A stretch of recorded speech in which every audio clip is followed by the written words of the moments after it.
Guys. Hello, hello. Okay. It is Hat Thursday. Welcome in, Callie, Carly. Hi, Melody. What's up?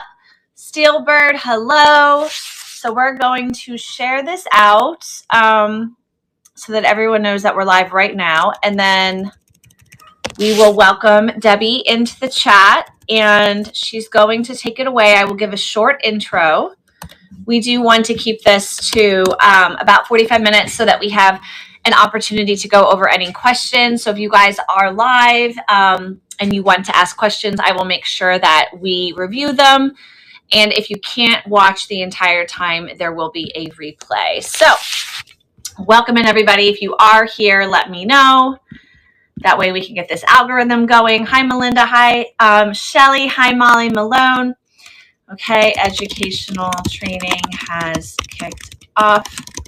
Join us live now. Join our session, Debbie. So thank you to Debbie. Thank you. She is absolutely volunteering her time. And as we all know, time is absolutely precious. I swear I have more of it. I swear every day I have more of it. I haven't learned. So let's see here. We're going to add this to the community chat. For those who are joining us, greetings! Who are joining us live, please refer to this Google Doc for more helpful resources as provided. I always talk out loud as I type on these lives. Okay, for those of you that are live, I did just share a Google Doc in the community chat, which will be helpful for those of us that want to learn more about the topics we are covering tonight. Hi, Christine. Amazing. So what we're going to do is we're going to invite.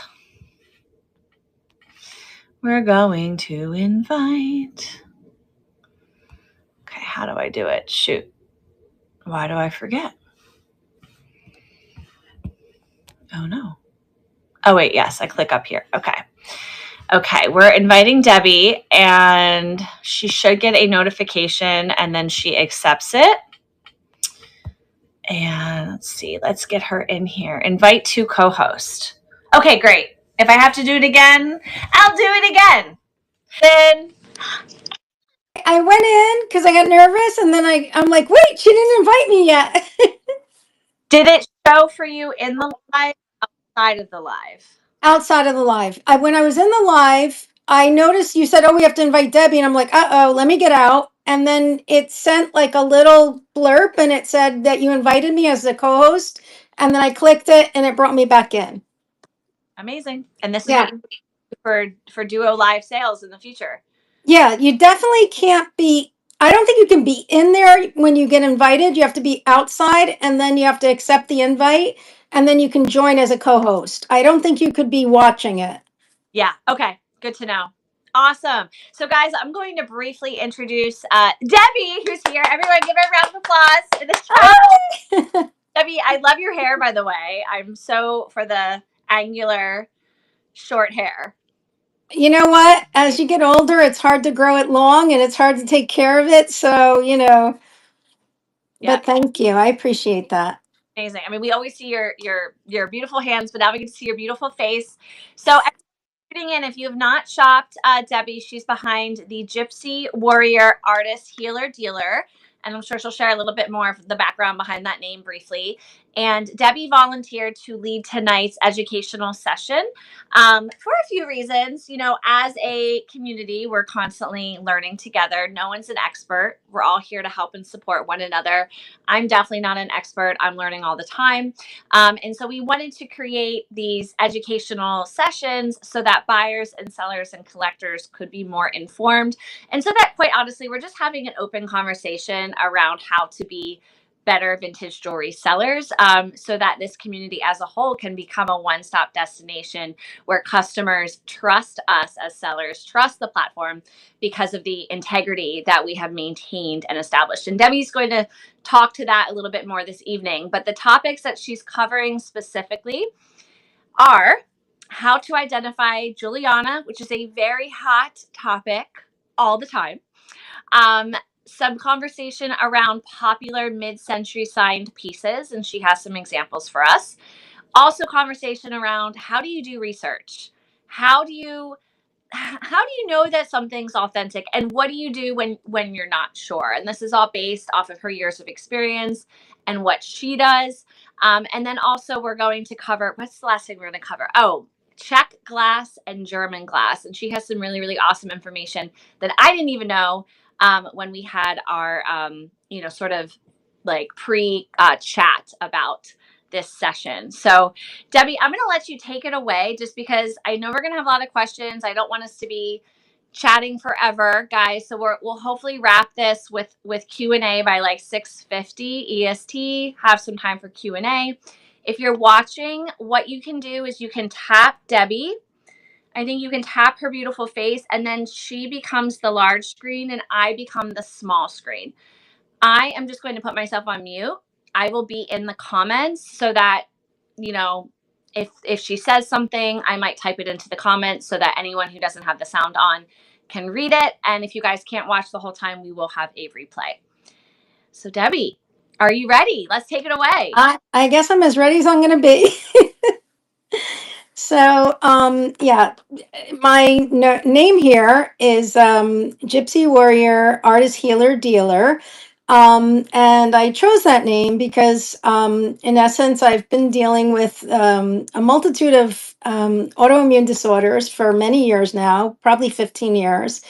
And I began as a fine artist. I went to School of Visual Arts, and then finding it difficult to survive as an artist and selling paintings and whatnot, I decided to go back to school. And initially, I thought I wanted to be a physical occupational therapist, but working at Kessler for like 4.5 years, I realized that there was a great need for psychiatric or psychological services, because we dealt with a lot of burn victims, stroke victims, amputees, people who had to deal with a sudden change in their whole life and were not prepared for that.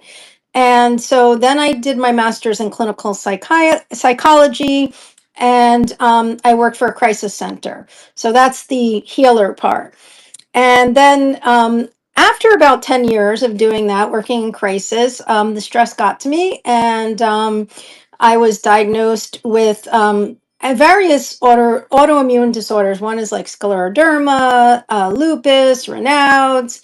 I have like a multitude, but my the scleroderma at the time was very aggressive, and my rheumatologist told me, he said, you can't work in crisis anymore. He says, I don't care what you do.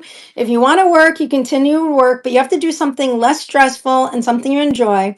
So I wound up going into antiques and collectibles, vintage items, because that's where my passion was. And when I was a teenager, I worked for my aunt. She had an antique store, and I learned a lot and I enjoyed it. So I'm like, well, that won't be too stressful. And I love it. I love to collect. I love to shop.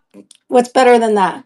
So that's the dealer part. But I did have a brick and mortar for probably 8 or 9 years, and I closed toward of like kind of in the middle of COVID, because it was really difficult with COVID to keep open, to pay all the overhead, and people just weren't really coming out in the beginning. Everybody was frightened, and so and I needed to find something else to do. So that's hence when I started doing more selling online, and I have a booth in New York, and I do other things, but I don't have my store anymore. And honestly, it's a relief because I'm not tied to being there every day, certain hours, and it helps with my medical needs because I can schedule my doctor's appointments. I don't really have to worry.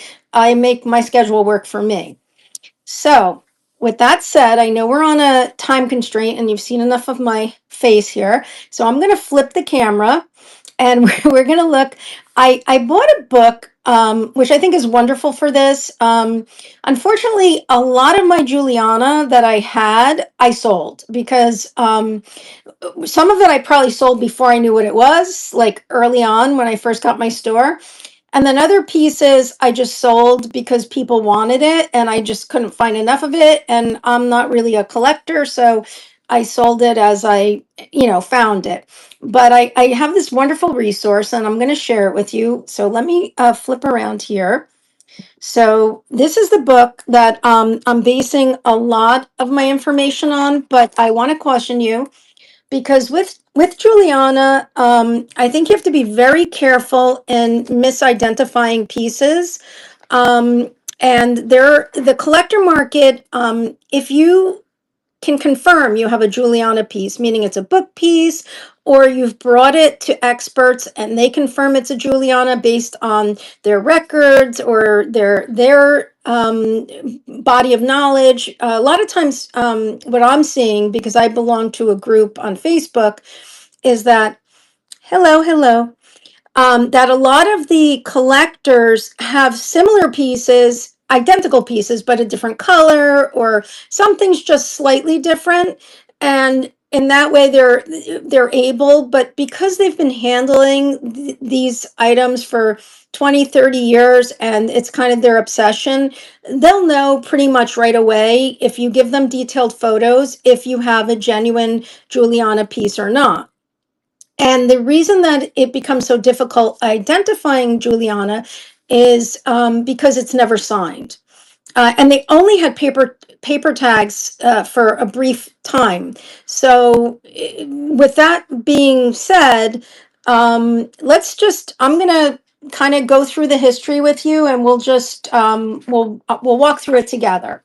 So, Juliana is known as Juliana Dini because it was William De Litza and Eltzer is Harold Eltzer. And they opened a showroom in 1947 on Fifth Avenue in New York. And starting like this craze of Juliana really only began in the early 2000s. Before that time, maybe people liked the jewelry, bought it, but they weren't as obsessed and they weren't aware. A lot of people own Juliana and didn't even know they owned Juliana because the quality is there and it's amazing. Um, so what happened is in the early 2000s, because they closed their showrooms in 1990s, so they stopped making and producing pieces, and a group of people began collecting and compiling a collection of D&E jewelry with which had original Juliana tags. And then as they did that, and well, some of them had hang tags, which were like these black and gold hang tags, which I'll show you in this book. And then others were on original display cards, like earrings would be attached to these paper display cards. And so it was like new old stock jewelry, but they began to see a trend in these jewelry styles, the way they were manufactured, and different characteristics. And, in the end, it was just gorgeous, over the top, beautiful, beautiful jewelry. And everybody just, it developed this craze. So, and the real history, like the name Juliana kind of became a nickname because of those tags, because all the hang tags that they did use and the cards said Juliana, and some people felt that was like a misappropriate nickname for the jewelry. However, when Frank DeLisa was interviewed by a avid collector. Like, this woman owned hundreds of pieces, and she managed to get an interview with him. And she asked him, she said, "What? How do you feel about people calling this jewelry Juliana based on a brief period in time when you have these hang tags and these cards?" And his response was, "A rose is a rose." So essentially, I think that was his way of saying, what, it doesn't make a difference. It is what it is.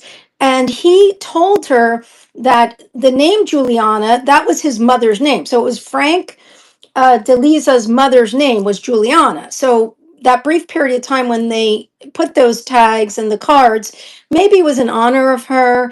I'm not sure, but it was only for 1 year in the year of 1967. So very, very few are out there with the cards or the hang tags. And one of the collectors was saying that she always asks when she buys something that she knows is a Juliana piece, she says, just send me the box it was in, send me everything, like any provenance, because sometimes that can help you identify the piece. And she gave an example, like one of the jewelry boxes inside, I don't remember the exact name. Maybe we'll just pretend it said to Christina, 1969, Merry Christmas. So, based on that little note, she knew that piece was produced in 1969 around Christmas time. And then she was able to date that particular style. And other collectors have said that when they received pieces that were in the original box, that they would take the items out and the hang tag was sometimes still in there, or other information that helped date the piece. So just a interesting tidbit, like, if you do buy something and it is, they do tell you it's Juliana, maybe see if they have any provenance or any information that would help you date the piece. um anyway, so it's okay, I just need a breather because I kind of got a little excited there. This is Debbie. So, I mean, another important thing, and I did not know this, that it's very important to note that Juliana, Deliza, Elser, D&E, I'm going to refer back and forth because to me it's unanimous, like the names are kind of synonymous with one another. They manufactured and sold to a variety of costume jewelry houses and department stores, and they had more than 700 customers, both in the United States and overseas combined. And some of the notable clients were Weiss, Tara, Kenneth J. Lane, Hope, Hattie Carnegie, Alice Cavanis, Kramer, Assessa Craft, Celebrity, Gloria, and somebody, Mimi DN. I don't know who that is. Those are just a few of the notable people that would buy jewelry from them and then put sell it under their own name, or they would add their cartouche or whatever. So I found that fascinating because I actually have a piece that when I picked it up, I'm like, oh my God, this is Juliana. And I turned it over and I was shocked because I think it was Weiss or Kramer. It was, I'll show it to you. I brought it with me, but it was another maker. And I'm like, well, I thought for sure this was Juliana. But it makes sense now knowing that they made pieces and produced pieces for other, famous designers. So let's start with the book because this has a good guide with pictures. And if you're interested in learning more, this is a good book. And it's not, I mean, it's not terribly expensive. I've seen some books really crazy. I think I was able to find a good, like a $40 price range for this, but you could maybe check your local library. My library had nothing. So, I decided to get the book and I figured it would be a good guide, for my future endeavors.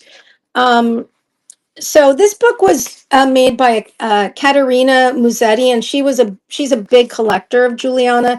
And this is what I mean about their over the top. A lot of their pieces are very like dramatic and over the top, and they have certain characteristics that make them unique to other jewelry.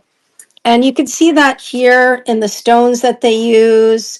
They have these cat eye stones. They have the watermelon stones here that have kind of like this pinkish, greenish, bluish tone. But there's other characteristics that we'll go over as well. So these are the hang tags I was telling you about that they used only for 1 year. And as you can see, they're marked Juliana. And here's another one. And then this is a card that was new old stock with the original earrings. And you can see right here, it says Juliana. So this is the reason that a lot of their items were attributed to Juliana because they were sold under that brand or under that name or with that identifying information. So I'm going to switch over here to bracelets because this is another thing I learned recently. And I always knew that the bracelets, they have these, a characteristic of many of them is they have these 5 links like seen here in the photos. What I didn't realize is that collectors use this, like if they have a bracelet or if they find a bracelet, they're able to identify a necklace or earrings based on the bracelet, because some bracelets had the 5 link construction, but most did not. And that was a true, D&E characteristic, the way that they're linked like that. Do you see those little kind of sections there? And there would be 5. So that would help them. Once they knew they had the bracelet, they could match up the earrings. And here's some other examples. Another thing they used were the rivets in the construction. Not too many, but a few rivets sometimes. And a lot of times the bracelets would have the little chain and you see the little, what do you call it? The the protection chain, I safety chain, I'm sorry. And the stones were tremendous and beautiful, all of them. I mean, like, for the most part, there were some delicate pieces, but they did things with the stones that a lot of people weren't doing. They used a lot of the Navette stones, which are these stones, and they would have them open back so the light would shine through. They use something called dog tooth, which I'm not seeing it right here, but I will show you. It's where there's a lot of the teeth, like here. This has the I don't know if you guys can see that. This is the dog tooth construction, where it has all these teeth here holding the gemstones in place. But so say you received, like, you say you have this bracelet here and it has the 5 link, then you could use that. Yes, they do 4 prongs, 3 to 4 prongs as well. Yes, but the dog tooth is also another characteristic.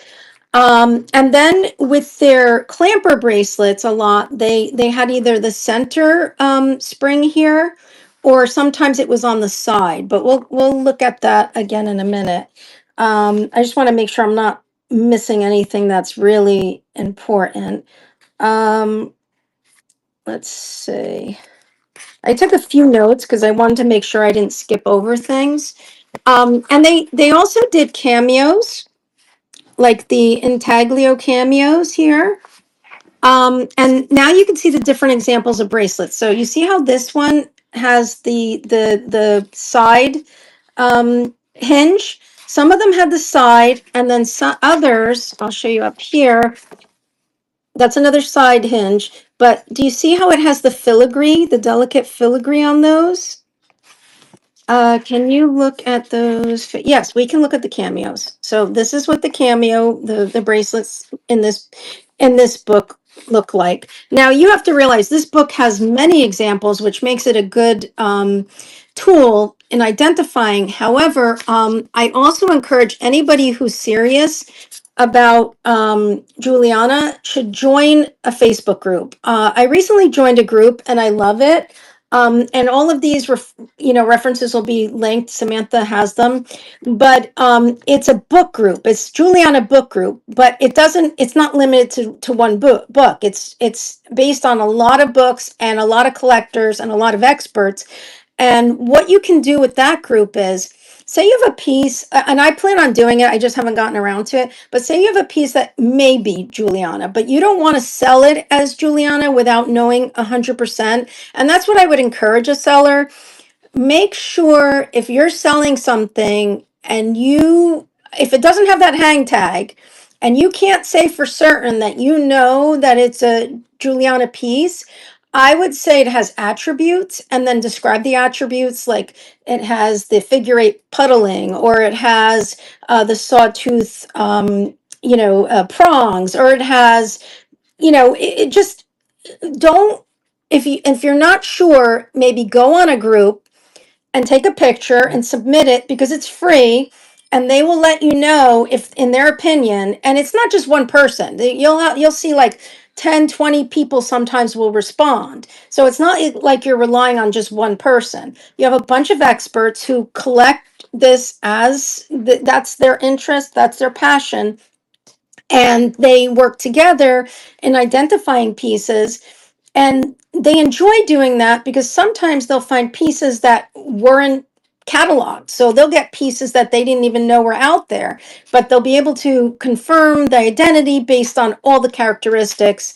And so it's really, I think it's a great way if you are interested in this, to kind of put the right foot forward and say, okay, I want to resell Juliana. It still brings good money. If I can say that it's a book piece or that an expert has confirmed it's a Juliana piece, I think you can ask top dollar.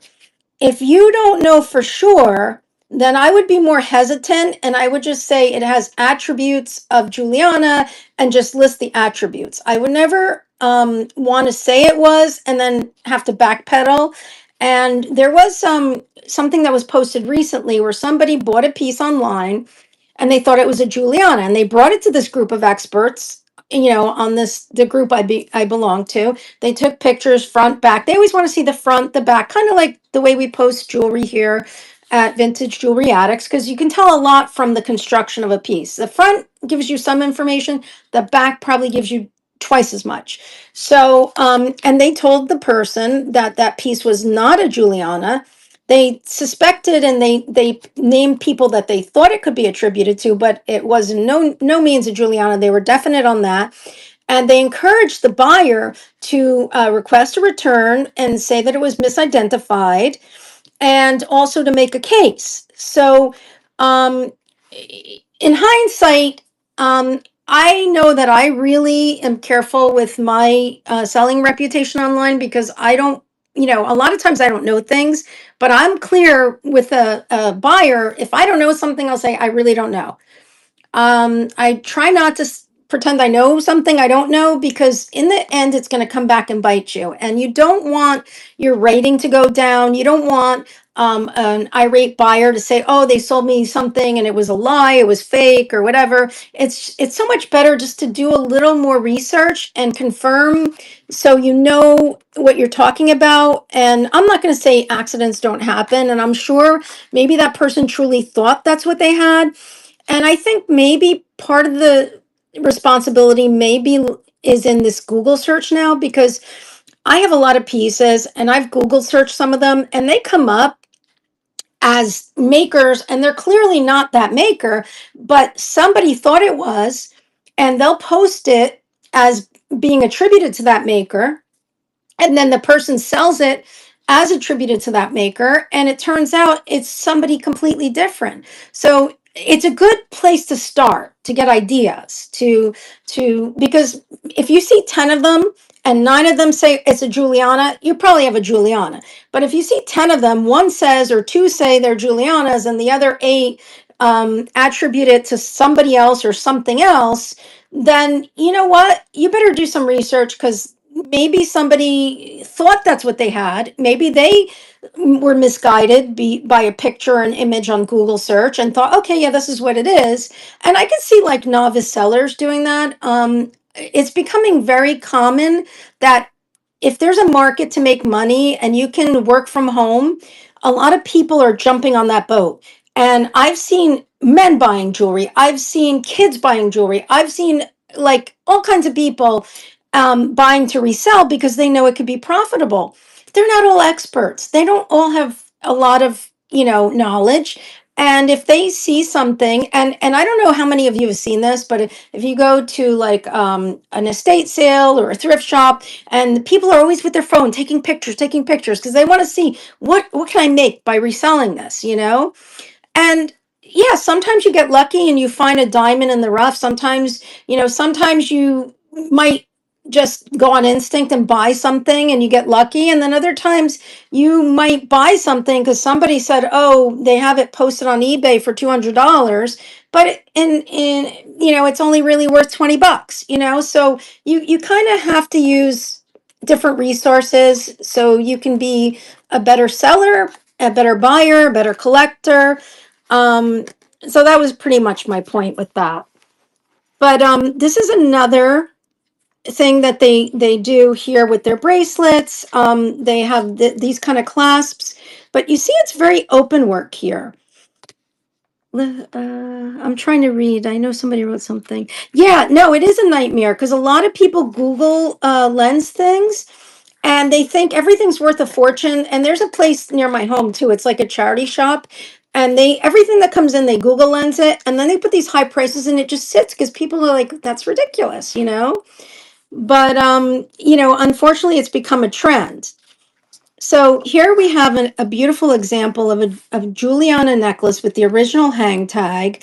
And as you can see, the Navette stones, the dangles, just really stunning items. And the construction is, and the quality is generally very, very good on their pieces. I'm going to show you another common, this is the stones that the margaritas and they call them margaritas. These stones are very notable.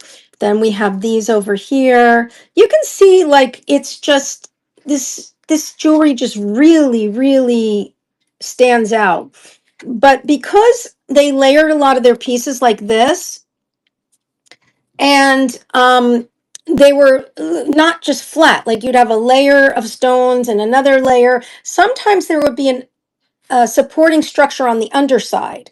So that's why they started using like some rivets and some, I'll show you some examples of, oh, here, right here. You see this necklace? So there's like a ring here that is like a support structure.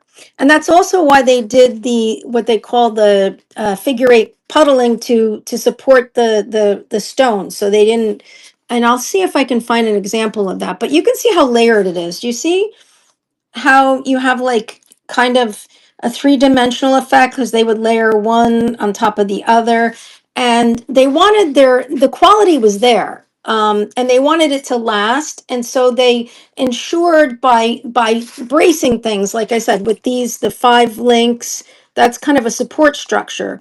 I have a lot of these type of bracelets that aren't Juliana, and they seem to fall apart here in the links, and they sometimes let go. This kind of gave them that support they needed, so you could wear it and you didn't have to worry that it was just going to break, or and I'm not going to say none of them broke. I'm sure if you drop it or throw it or something, but it just gave them that extra quality.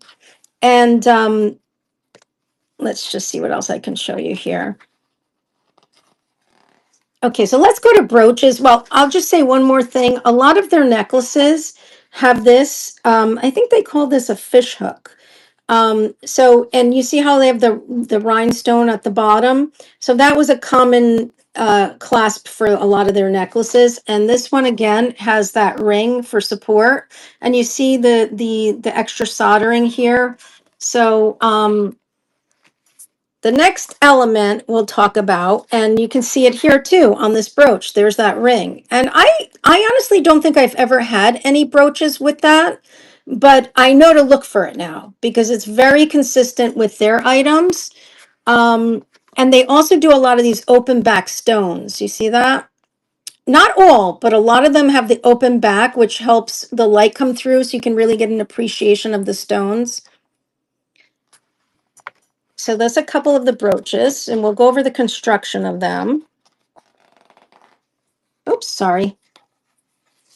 So they have this built-in pin assembly, and they call it joint and catch. And like I said, unfortunately, I don't have any pieces right now that I would confirm are Juliana, so I'm going to show you by book examples. And there are several books. I like this one because it's rather new and it's rather affordable, but it's very comprehensive. And it goes over all the different styles, and I like that. And it's helped me learn a lot too. So you can see here how they attach the pin back. And a lot of times you see like I want to call it like a little extra solder around it. So it's like really attached. Yesterday during our broken jewelry train, I sold a lot of brooches that were stunning, but the pin backs broke off. They weren't soldered well enough, and they were missing the pin back. And then the other feature they use a lot, and I'll show you here, are these rivets. But they use them sparingly. Like if it's riveted everywhere, it may not, probably not Juliana. But if you see like, you see that excess soldering and then the sparing rivets, that's a big Juliana, attribute. And these stones, I mean, the stones are just, they're beyond gorgeous. They really are. And like they have stones like this. I mean, stunning, stunning pieces. And that's why people covet them now, because they're just so amazing. And you put on one of these and you're good. Like you can go to a wedding, you can go, yeah, everybody's going to be staring at you, you know? Um, so let me just see what else I wanted to talk about. Just give me 1 second. I think we probably should cover earrings, because I know earrings are a big collectible as well. So far, I've only had clip earrings. That's not to say that they didn't make other types, but what I have were clips, and I sold most of them. Going back to necklaces, and I'm sorry to jump around, but I just wanted to finish with this. This is where they would attach these floating wires with additional rhinestones to really make it pop and stick out. And this is what it would look like from a side view. So sometimes on their necklaces, I don't know if you guys can appreciate that, but they would have the rhinestones jumping out like that. Puddling, yeah, I think it should be in here somewhere, the figure eight puddling. If not, I'll have to find it. I'm not sure if I saw it, but I might have skipped over it. But I will try to find that before we're done. Thank you. So, this is an example of the earrings, and just, I mean, wow, that's all I have to say. You put this in front of me and I'd just be drooling. I was like, I don't know, I want them all, give them all to me. And I can't even wear clip earrings. That's the sad part, you know? But on the backs of the clip earrings, this is interesting too. Now, I always knew that they attributed, I'm going to just move this a little bit. The kind of back that I was most familiar with, because I had it, is let me see if I can find it here in the examples. Um, it has kind of like a filigree edge like that, and then 3 holes. Let me see how they describe it, because I think they have a good description. Oh, okay. So they call it like a scalloped edge with 3 punch holes, like this one. You see that? It's scalloped, and then there's the 3 punch holes. That's a classic Juliana back usually. However, what I learned from this was that they also had some with 1 punch hole, like that one up there. Can you see that? There.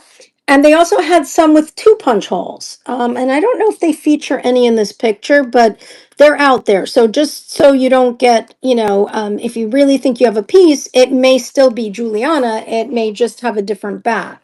I'm not sure why they switched them, or if it was just availability or they were experimenting, but and once again, with earrings, if they were danglers, a lot of times they would have construction to support that dangle. So they'd have hand drilled rivets, eyelets, and soldered off the clip, like to suspend the drops from the earring, so they wouldn't break off. I don't think any of these examples, but I'm sure we'll see one later in the book. But structurally, they're really, really well made. And I think for people looking, and this is another thing that I didn't know, but it says that oftentimes Juliana will have nuances. A lot of their stone, like I think most of their stones were hand set. Sometimes they'll be a little off, off center, or something won't be quite perfect. But from what I understand, collectors say that helps them understand that it truly is a Juliana, and they call it a part of the creativity process. So if the balance is thrown off center or something, or maybe the soldering, you see some of those pieces with a little bit of extra soldering, that in fact just confirms to them they have a Juliana. It's not considered an imperfection. And these are some more of those fabulous stones. And then this is what I was talking about dating it. So this woman, this is her, that she received this, and inside the box it says, from Jackie, 1962. So she knows that this set, because the person she purchased it from said this was in the original box, she knows she can date her set to 1962.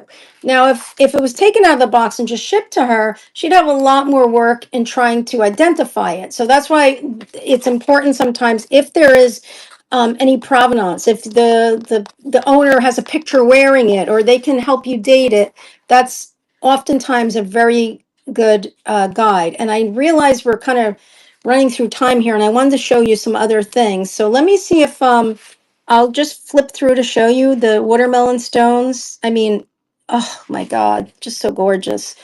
And I want to see if I can find any of the figure eight puddling on the back. Right now, this seems to just be showing all the amazing Juliana pieces. Oh, another thing, they use the most amazing stones. Like, look at these.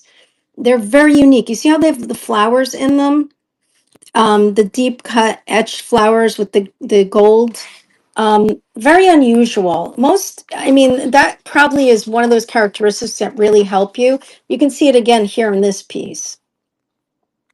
Just really unbelievable. And even these, look at these. Look at those stones. How amazing are those stones? You know, and this too, the sapphirette, those glass sapphirette stones, just stunning, stunning, stunning, stunning.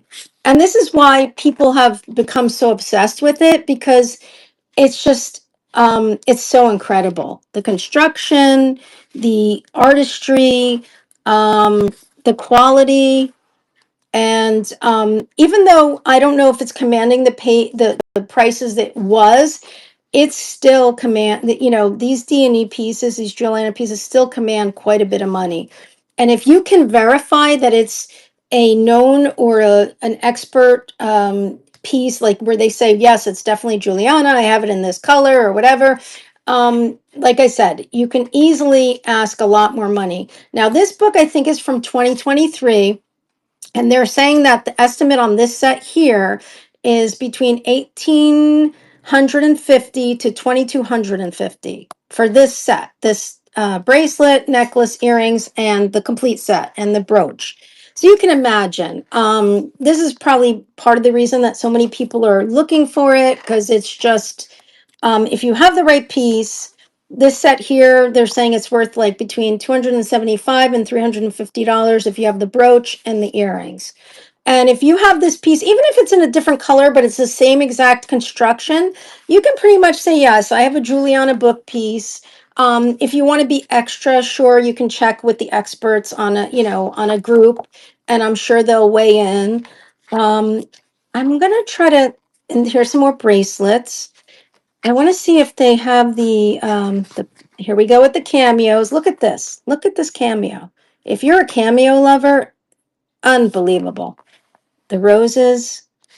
I mean, I haven't seen any of these pieces. If I did, whether they were Juliana or not, I'd buy them because they're just that gorgeous. But you get the the gist of why people are so obsessed with this designer and with the craftsmanship and the work. And I mean, look at this woman. She's sitting there playing the piano. She looks like she's, I don't know, a princess or something. And let me see. I don't know if I would think she would have gone over that, the puddling, but I'm just going to flip through a few pages and see if, because I did want to show you some actual jewelry and not just focus completely on this. And I know we have some time constraints. Maybe it would be, Let me see. Oh, this is a good one. Other companies for which they manufacture jewelry. Okay, so this is what I was talking about. This is Celebrity. That is a Juliana piece, but it was manufactured for this company, Celebrity. This is a Weiss. This is a Weiss pin that was made by Juliana. This set here is Kenneth J. Lane. This amazing set is Kenneth J. Lane. It's called the Catwalk Necklace, and this was made by Juliana. So, it seems like a lot of great designers relied on Juliana um, for their actual jewelry. Like, maybe they didn't have the capacity to create their own, or maybe they just really appreciated the construction and the design. Um, but it seems like, and I know Kramer, they made pieces for Hattie Carnegie, like this swan up here is a Hattie Carnegie. Um, really notable designers. This is a Kenneth J. Lane. And what do you notice? If you didn't know this was a Kenneth J. Lane, who would you say made it? In truth, it screams Juliana. It really does. It probably has, I mean, they don't show the back, but my guess is it probably has his hallmark, like his little cartouche on there. But that they estimate that this necklace and these earrings and that bracelet is easily worth between $2,300 and $2,700 for that set. I know it's mind-boggling. Everybody's gonna run out and be like, "I want Juliana." I don't blame you. I want it now too. I'm gonna look here in the back and see if I can find the puddling. Because you do have to see it to appreciate it. It's kind of like extra um what would you call it, solder, but it's in gold kind of, or silver depending on the tone of the jewelry, and it's just kind of it fills in the back to strengthen the joints. It has to be in here. I just probably missed it. Let's see. No, I don't see it. I see swedging. I do not see the puddling. I would say, because I can't bring it up on my phone and show it to you, just Google it. It will come up. The Juliana, they call it figure eight puddling, but sometimes it encompasses more than just two stones. But if you Google it, you'll get photos. Just ask for examples. And because they were so how can I say, so popular, they kind of have a whole terminology based on their particular attributes, and some of the words that you'll see in descriptions and noted by buyers or sellers. Cat's eye, that was that stone that I showed you. I think I might have something here with a cat's eye. Let me look. Oh, this. So this is the one that I told you that I thought it's a Weiss, and I thought for sure it was a Juliana because it has the cat's eye. But when I turned it over, sure enough, this lovely necklace, you see that on the back? And let me see if I can find it because oh, right there in the middle. So it's kind of upside down. It says Weiss. You see that? And now to me, it makes sense because I'm like, how could this be a Weiss? This looks like a Juliana. But in truth, it's marked Weiss, so they must have made it for Weiss. And I have a necklace that has those Easter egg stones I was talking about, but it's not signed, and I cannot attribute it to Juliana. Maybe I'll show it. It's just that the construction on the back throws me off. You see that? I've never seen that kind of construction on a Juliana piece. But these are those kind of Easter egg stones. You see, with the colors like that, the stripling and the multicolors. So I don't know. Maybe these are the kind of pieces that I mean, something like that that's unsigned that I would bring on a forum and ask and see. I would certainly never say it was. But let me just run through the terms. So there's cat's eye painted roses, which I showed an example of in the book where they have the flowers painted on the stones. Bermuda blue, which is this amazing color of blue. Sugar beads, which I haven't seen. I didn't see them in the book and I haven't seen them in person, but I would only think that they're kind of like the beads with the added fritz on them. Rivets, which we saw, they have the Carmen Miranda dangles, which are like the cha-cha beads. Now this is not a Juliana, but when by cha-cha beads, they mean these kind of beads that kind of hang and dangle, the cha-cha beads. And they would put those on brooches and necklaces and earrings. So those would be called Carmen Miranda dangles.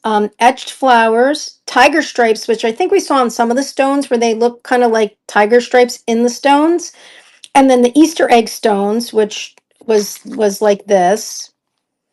Um, and they have different colors, but that's just an example. And then the figure eight puddling, which we couldn't find, and I don't believe I have it on any of my examples here. Because like I said, I think I sold most of my Juliana. And I don't think I have that on any of these examples here. That I wanted to share with you later. And even this, there's a chance, I guess, that this could be a Juliana, but it's something's off. Like something, it's beautiful, it's exquisite. It's the make of this piece is amazing, but there are unsigned pieces by other designers. So I'll probably at one point bring it to the group and see what they think. Maybe they can attribute it to someone. Um, and even like the way the clasp works, it's just amazing. This is stuff that I collected and I intend to one day wear, maybe if I get lucky. I don't know. But just look at that. Look at that clasp. How amazing is that? How stunning. And it has the necklace, which is like a choker, which is kind of my favorite style. It makes me think of Liz Taylor, you know, when she used to get all dolled up in all her glamours, but she had probably real stones. But look at that. How stunning is that? But it's unsigned, and you can see the work in it and the craftsmanship is just amazing. But I don't see any of that puddling on there either. So, like I said, I'm sorry, but I don't know if I can show you guys that. Um, so we kind of went over most of the they did have some designs that they say mimic nature, and they would use like glowy opals, and I think these were all glass stones. I don't think they used any real stones, not that I'm aware of. They would use carnelian, jade, aventurine, turquoise, hematite, pearls, marble, and they're more natural pieces. Those were some of the stones that they would use. So that's another thing to look for.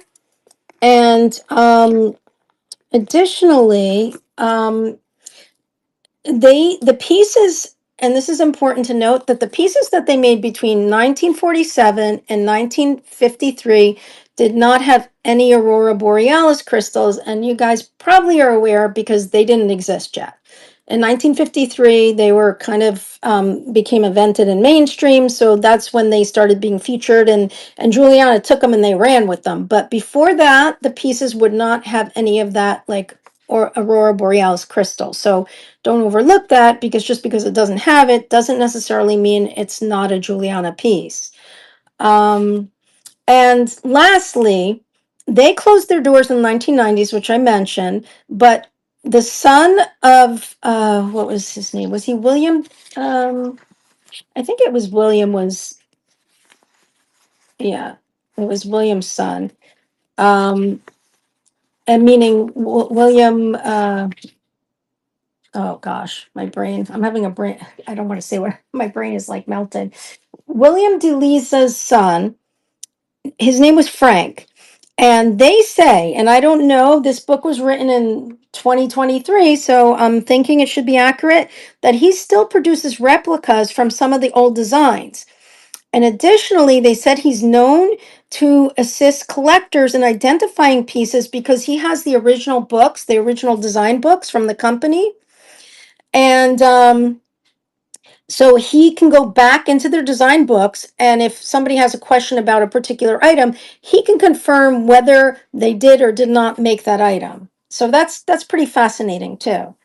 And so, lastly, not everything that they made was huge and bold.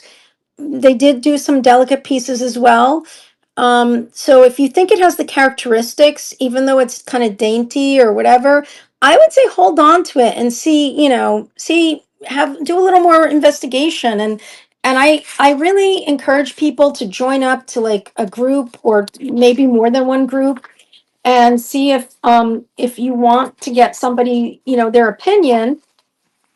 Unless you're that familiar and you've handled the stuff in and out and maybe you are an expert. I'm sure some of the people here are experts. I'm not an expert, but I want to share whatever I know. But that would be my recommendation. And I know we don't have a lot of time, so I recently picked these up, and when I grabbed them, I got these at a thrift store, and they need a good cleaning. They have like this old, I don't know what to call that, like when people would put that protective stuff on the back for their ears, like, and then it would melt. So it's not moleskin; it's some kind of plasticky stuff. I think it'll come off. Because some of it's kind of come off already, but I want to be very careful with it. But these kind of have that look to me too, like a Juliana. I don't know what you guys think. And I haven't brought it to the group yet, so I don't know. But they kind of have some of those characteristics. And the back that's what I was talking about. Well, see, I don't know if you can see it, but it has the 3 holes and that kind of scalloped edge. It's kind of not a good example because it's, like I said, it's very dirty and it's hard to look at. So I don't know if you do see it. Okay. So I don't know if you have any questions, but I did want to touch on some other jewelry as well. And I know we kind of have some time constraints, and I'm sure you guys have a lot to do. So I just wanted to bring up another kind of glass that's very dear to me, which would be Czech glass. And Czechoslovakia was once a part of Bohemia. So if everybody's kind of heard of Bohemian glass, and they were known for that. And they've made amazing glass jewelry there. And I have some pieces. Like this piece is actually marked Czechoslovakia. Most of their pieces are not marked. And if they are marked, they can have various signatures, including like Czechoslovakia, made in Czechoslovakia, Czech O, like just Czech with an O on the end, Czechoslovakia, Czecho dash Slovakia, and even Czechoslovakia with a T. And they said, do not overlook a piece if you think the spelling is wrong, because sometimes the spelling was wrong and it doesn't mean that it's a fake. So that's kind of good to know too. And this one is so hard to see the mark. It's literally in here in this tiny little cartouche, and I had to magnify it, but it actually does say Czechoslovakia. And I had this for, I think, a couple years. I love this piece. I wear it. I had no idea. I mean, I do have an affinity for Czech glass and stones. So that's one piece of Czech glass. Let me see what else I have here that I wanted to show you guys. I have another one that was also identified as Czech, but this one's not marked. But like I said, most Czech glass isn't marked, but look at that. Can you see the amazing quality? These were handmade glass stones. And um, in in this region where they made these, they called it was known as a cottage industry because entire families made glass in their homes. So it was called a cottage industry because people were making this stuff in their cottages. And they made glass with rods and canes for beads. And then sometimes they even made the entire jewelry, or they sold the glass and the beads and exported. They said they exported most of what they made. So a lot of the jewelry they made, like say, like this piece, it would have been sent to like Goblance, which was a big city for jewelry, and they would sell it there.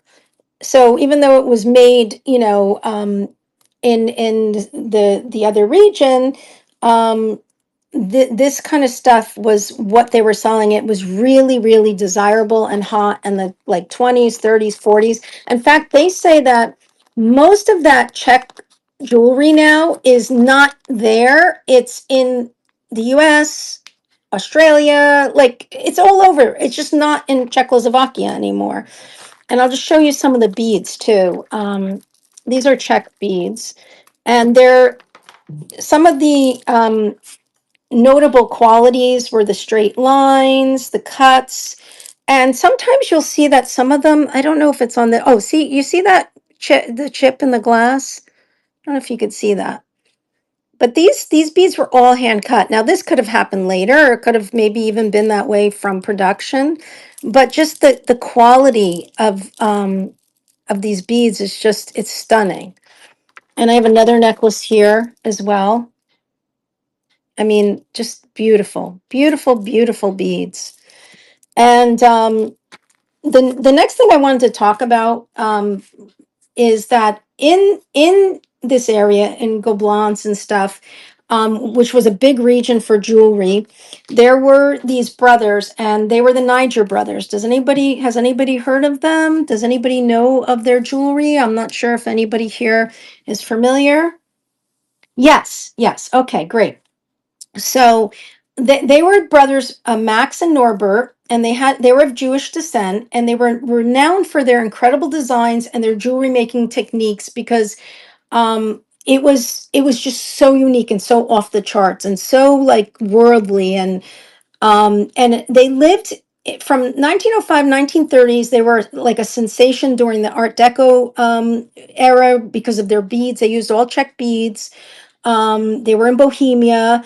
And then they used very beautiful filigree fasteners and elements. And then they were also known for Art Deco revival. I mean, Egyptian revival, because that was something that they really focused on. And at that time in the 30s, that was a thing because they opened King Tut's tomb, and everybody wanted Egyptian stuff. That was so hot back then. And unfortunately for them, things during the outbreak of the war, World War II, it got really dicey where they were. So they fled Bohemia. They went to Prague, which was slightly better, but eventually they were captured and they were sent to Auschwitz and they perished. So it's kind of sad because that's why a lot of their stuff is very rare, because they didn't really have a long production period because they perished in concentration camps. And I was fascinated by this whole idea, and the records indicated that Max and his wife Anna, that they actually they have records that they died in July of 1942 in Woof, which is it's spelled Lodz, but in Polish you say Woof.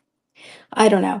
And the other brother, Norbert, and his wife, nobody knows. Like they know they perished. They just there's no records of it. Um, but I do have one piece here, and I do have a Egyptian revival piece, but I couldn't find it in time. But this is an example of their work, and this would be from the Art Deco period with the Czech beads. And look at the embellishments. Look at the beauty of their work and their pieces. And this is a long necklace. Do you see the different bindings and I mean it's just all of these would go right over your head. Well, this one actually has a clasp, but a lot of these would just pull over your head. But look at the back. Look at the construction. It's just amazing. And the facets and the glass is just stunning.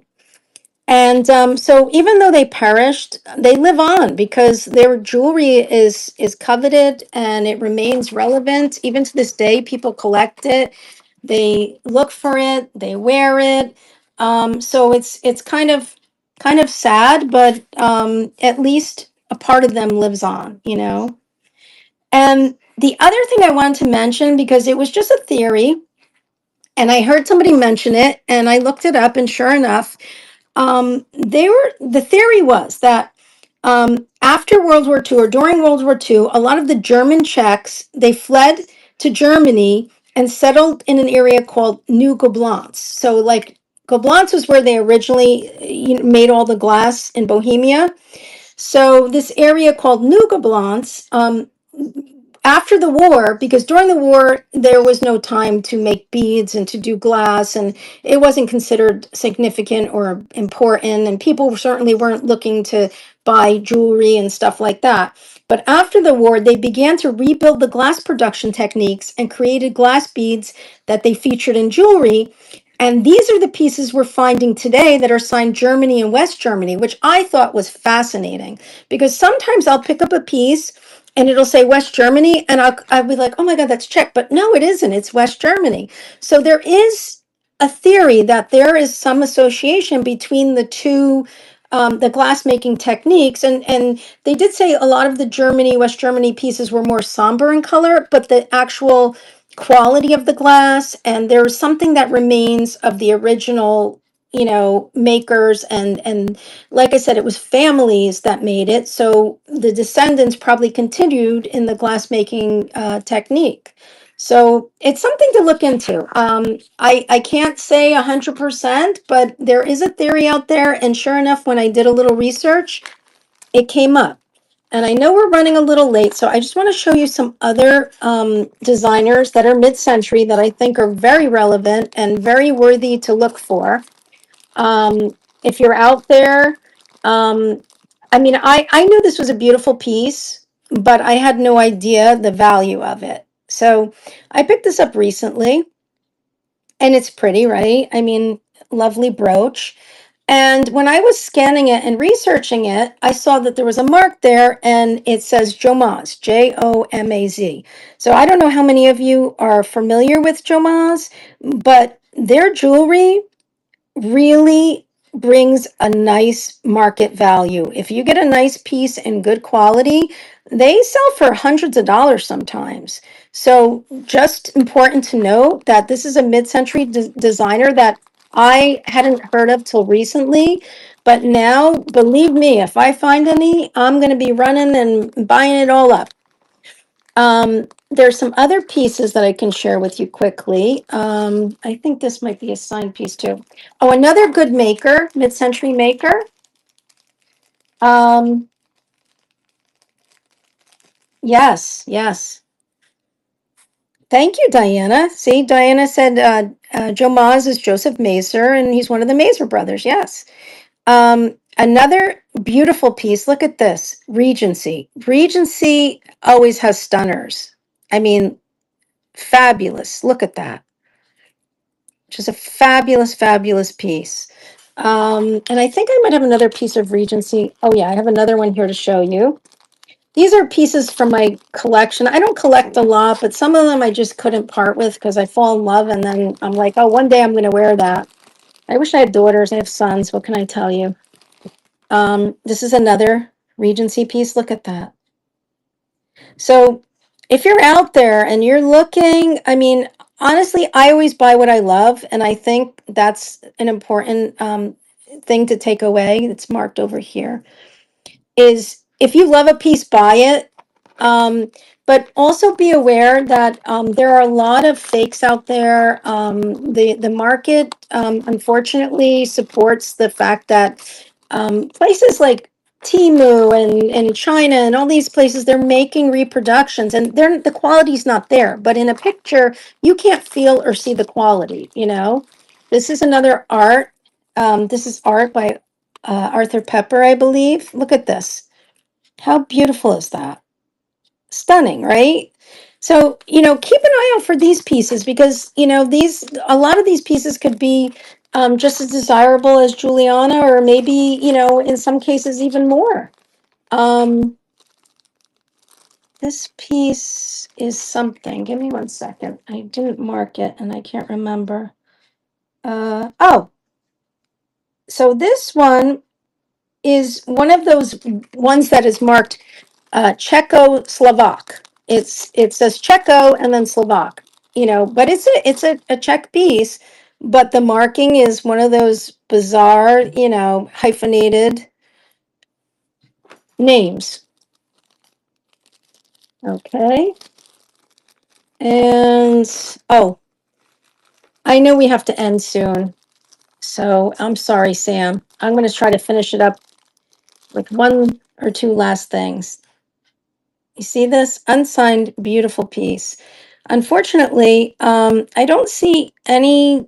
I mean, if I had seen it just from the front, I would say, oh, maybe it is a Juliana based on the stones, but the back doesn't really give me that indication. So this is one of those things that I will post eventually and see. A lot of times, see, the pieces I'm showing you are my own collection, so I don't really worry about attribution because I plan on keeping them. I'm not selling them.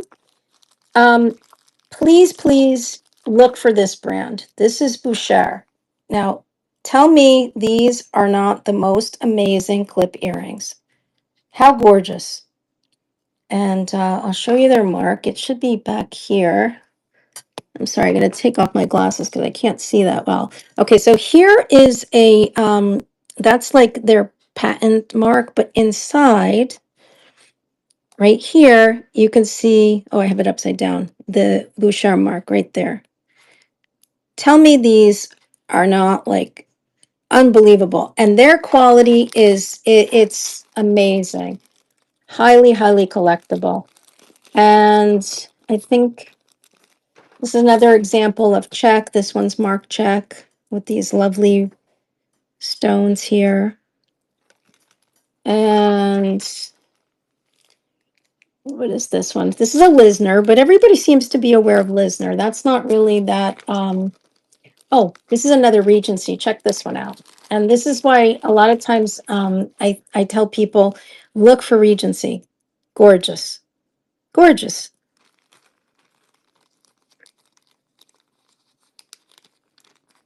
The Western Germany was the fall of the Berlin Wall. Yes, I believe, because that's when they unified Western and Eastern Germany. So I think that was 1989, I believe. Maybe my dates are off because I'm not.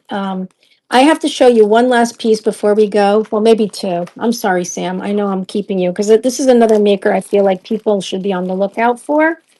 This one is Florenza, and this is another stunning piece. Just beautiful. And the mark is right there.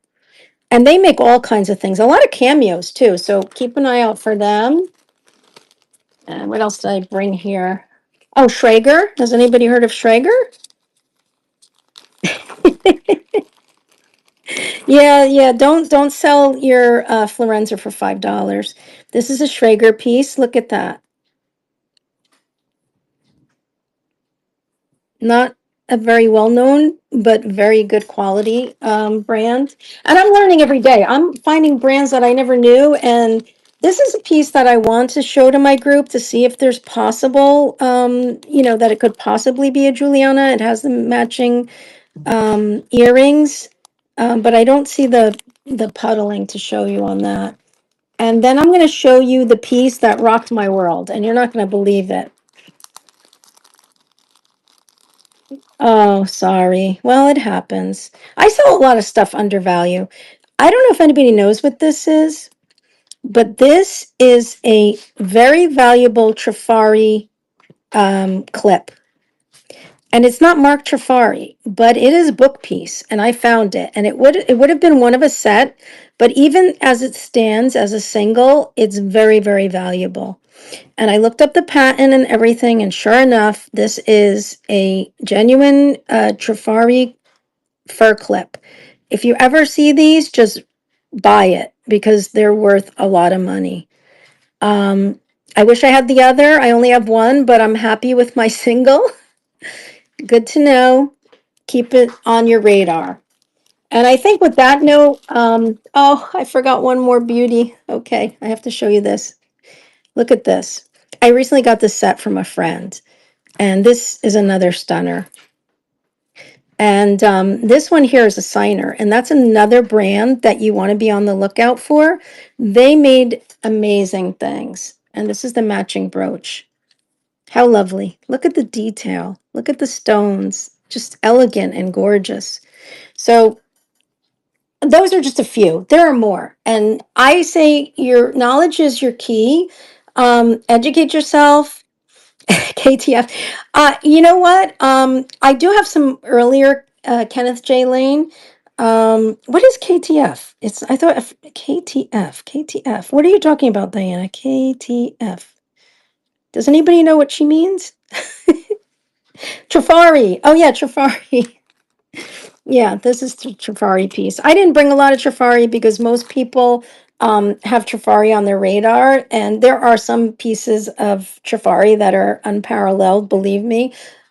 Usually I don't get them because everybody's looking for it. So it's kind of these more sleeper brands that you might find, or the unsigned pieces. This is another fabulous piece. I wasn't sure it could possibly be Juliana. The dressy pin is marked KTF. I don't know which one you're talking about. You're not talking about the Jomas, right? I don't know which one you mean by dressy. Oh, this one? No, it has a patent on it, the fur clip. Give me a minute. Let me see. My vision is really bad. I researched this like a couple of weeks ago, but it is hallmarked somewhere. I just can't seem to find it. I don't know. My eyes are bothering me. I don't see the mark right now, but I am tired, so I know I did find it and research it. I think it was like way in this crack here because I had to magnify it or something. Anyway, this piece here, um, it's one of those pieces that has that element of amazing quality too. And I didn't think that Juliana did Japan pieces, but I noticed that they have. I just couldn't find this piece. So anything that I don't know, um, I certainly will bring and have identified by experts. And I suggest you guys do the same and just keep following people who are knowledgeable, and don't be afraid to ask because you learn so much. That's how I learned, is from all the people in the community that I reach out to who've been handling this stuff for years. You can watch a lot of YouTube or videos. And but I think I'm gonna have to say good night because I think we've well overgone our time frame here, Sam. I'm so No, sorry.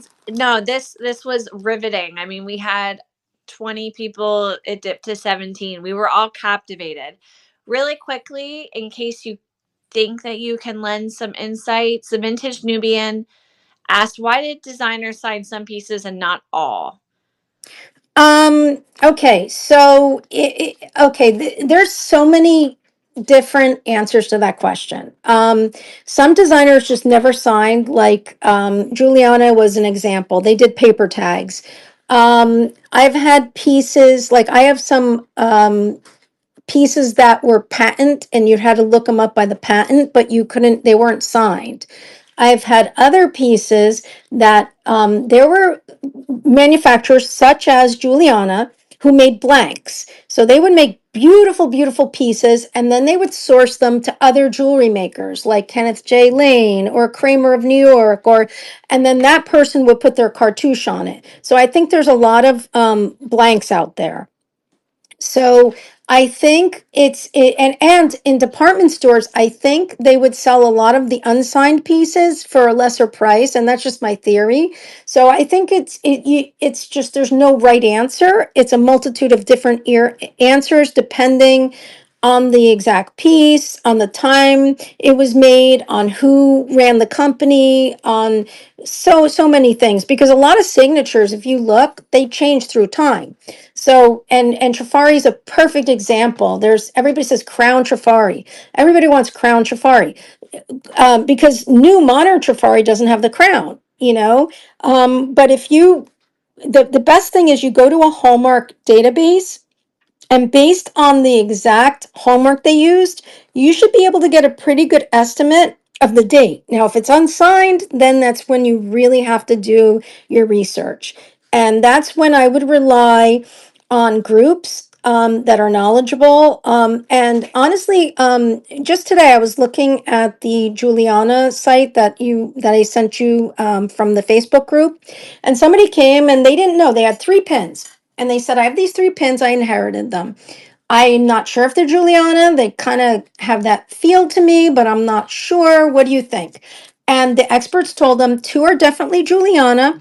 The third one is Alice Cavanis. And Alice Cavanis had pieces made by Juliana. So it made sense that they look similar and they had similar attributes, but the experts were able to distinguish between the 2 designers. So sometimes you can go to a group, and if it's a knowledgeable group and you just go there and say, "Look, I really don't know," because that's what I plan on doing. I'm not going to go in there and say, "Oh, this is this or that." I'm going to say, "What do you guys think? Do you know who this could be? It has some of the attributes, but maybe not. And I would just rely on the experts because they'll know what it is and who to attribute it to. And if they don't know, they'll say, "Check this group. This group might know. I think it looks like this." Check Schreiner, check Weiss, because a lot of designers did have unsigned pieces, especially early on. So I think that the best bet is just do a little research. Don't rely heavily, like use the Google search as a guide, but don't like say, "Oh, this is my end all," because a lot of times stuff that's going to come up on there may be misidentified. The person might be a novice. It might not even be intentional. Somebody else posted it. They thought it was what it was. Then the next person sees it. "Oh yeah, that's what it is." And kind of, I mean, it's become pretty popular for everybody to sell jewelry nowadays. And you're getting people like I know men in their 70s that are picking up jewelry to resell, and they'll ask me, "What is and but not everybody has somebody to ask, so they're just gonna like try and be resourceful and figure it out themselves. But maybe they're one of the guys I know who sells jewelry now is a truck driver, a retired truck driver. He doesn't really know much about jewelry. I mean, he knows how to test for gold and silver and stuff like that, but when it comes to costume jewelry, he's at a loss. He shows me stuff that's cheaply made, and it could be from like those stores in the mall. Oh, I can't remember the names. I never shopped there, but like the stores where you go and get jewelry for $5-10. And then he could show me a exquisite piece by a designer. He can't tell the difference. And I don't understand it because I've handled jewelry all my life, and I'm like, how can you not tell that this one is flimsy and poorly made and cheap, and this other one is just like it's amazing, but it's not his forte. So he knows there's money in it, and then when he can pick it up for the right price, he does. But you have to keep in mind that not all sellers are knowledgeable. And sometimes that is a benefit for buyers because they know what they're buying and they can tell by the attributes that, "Oh, wow, they're selling this pin for $5." Or I think it was Kirsten said that she undersold. I undersell stuff all the time when I'm taking out boxes from my storage and I'm pulling stuff out and I'm not researching. It happens and it's okay. So the person got a good deal, they'll come back, they'll buy again. You can't be perfect all the time, but I'm selling that as is, out of the box, however it may be.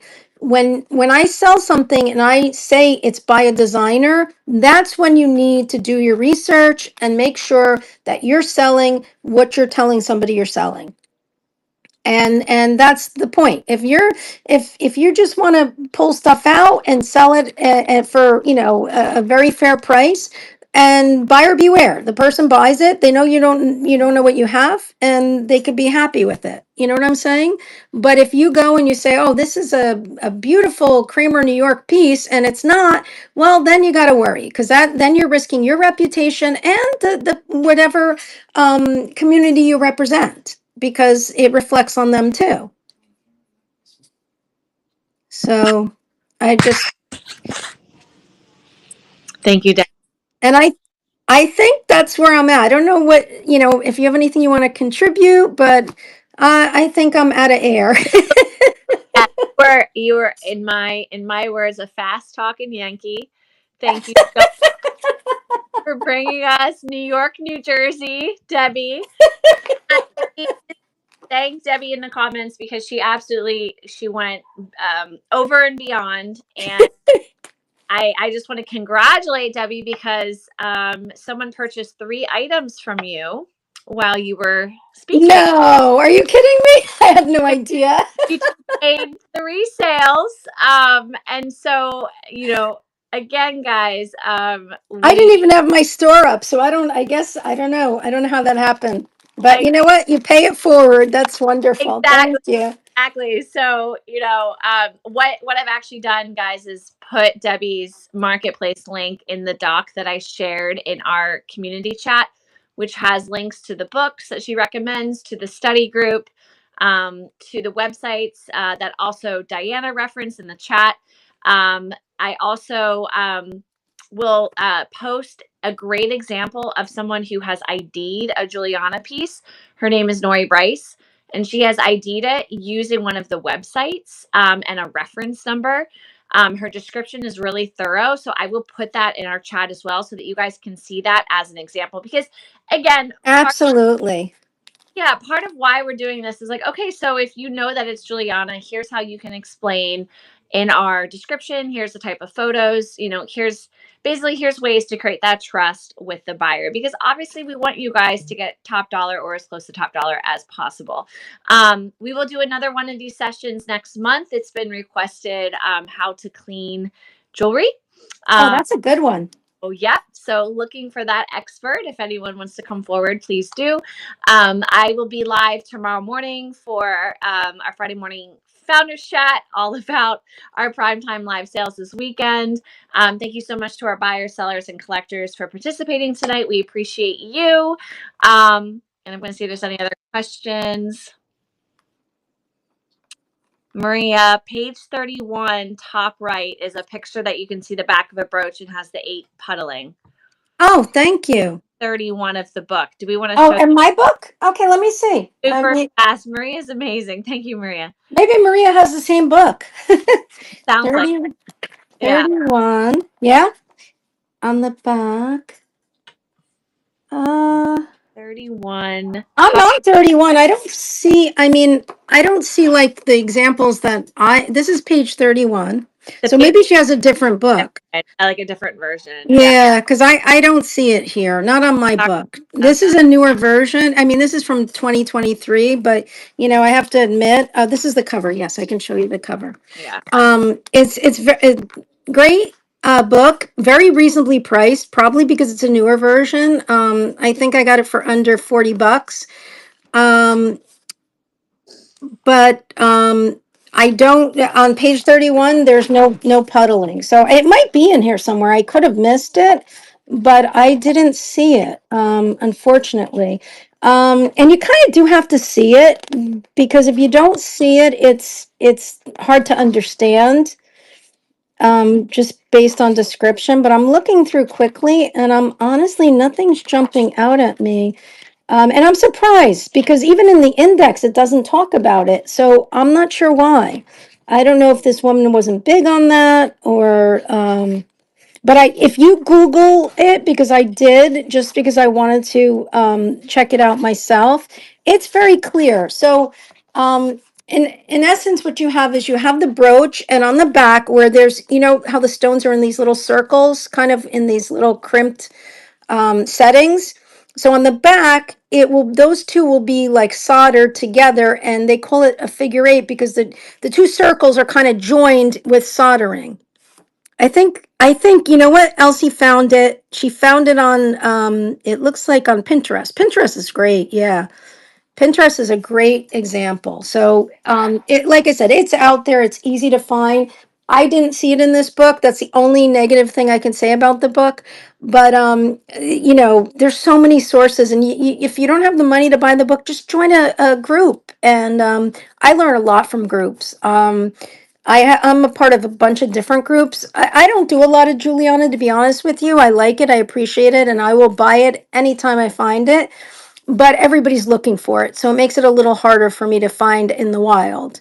So but Honestly, I would say any of those brands that I showed you and others, look for them because, I think if you are a dealer and you handle enough jewelry, you can almost feel it. You can feel the difference in the quality. And I hear it all the time, like when I watch different sellers, they'll say, it's kind of lightweight. It's not that, you can feel the quality and they describe it. And I think that's great. I appreciate that because then you know what you're buying. And sometimes you want lightweight, cheap earrings because you don't want something to pull down on your earlobes.